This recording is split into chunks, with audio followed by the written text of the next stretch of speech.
શહેરના પોસ્ટ ગણાતા રાંદેર વિસ્તારમાં આવેલા વી સ્ક્વેર શોપિંગ મોલમાં ચાલતા એક મોટા દેહ વ્યાપારના નેટવર્કનો મહિલા સેલ ક્રાઇમ બ્રાન્ચે પર્દાફાશ કર્યો છે। વી સ્ક્વેર શોપિંગ મોલમાં આવેલી કમ્ફર્ટ કોવ નામની હોટલના રૂમમાં બહારથી મહિલાઓને બોલાવી દેહ વ્યાપાર ચલાવવામાં આવતો હોવાની બાતમીના આધારે આ કાર્યવાહી કરવામાં આવી હતી। પોલીસે આ દરોડામાં 4 યુવતીઓને આ જંજાલમાંથી મુક્ત કરાવી છે, જ્યારે મુખ્ય દલાલ અને હોટલના સંચાલકની ધરપકડ કરી કાયદેસરની કાર્યવાહી હાથ ધરી છે। મહિલા સેલ ક્રાઇમ બ્રાન્ચને ચોક્કસ બાતમી મળી હતી કે વી સ્ક્વેર મોલની હોટલમાં ગેરકાયદે પ્રવૃત્તિઓ ચાલી રહી છે। આ બાતમીની ખરાઈ કરવા માટે પોલીસે છટકું ગોઠવ્યું હતું। પોલીસે ડમી ગ્રાહક બનીને દલાલ રતન મહાદેવ ગયાન ઉર્ફે રાજુનો સંપર્ક કર્યો હતો।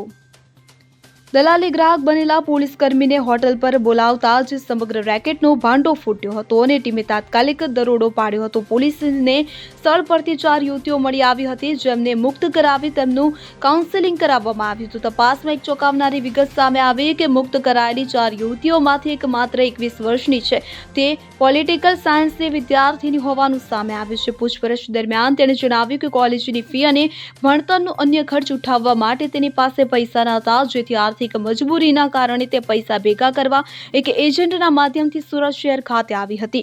આ દેહ વ્યાપારના દલદલમાં ફસાઈ ગઈ હોવાનું જણાવાયું હતું। પોલીસે સ્થળ પરથી મુખ્ય આરોપી દલાલ રતન મહાદેવ ગયાન ઉર્ફે રાજુ અને હોટલ સંચાલક પિયુષ લીલાભાઈ દેસાઈની તાત્કાલિક ધરપકડ કરી ઘટના સ્થળેથી 3 મોબાઈલ ફોન, ₹11,000 રોકડ અને અન્ય સામગ્રી સહિત કુલ 31,000નો મુદ્દામાલ જપ્ત કર્યો। પોલીસે બંને આરોપીઓ વિરુદ્ધ the immoral trafficking prevention act હેઠળ ગુનો નોંધી કાયદેસરની કાર્યવાહી હાથ ધરવામાં આવી છે અને ક્રાઇમ બ્રાન્ચે વધુ તપાસ માટે આ કેસ રાંદેર પોલીસ સ્ટેશનને સોંપ્યો છે।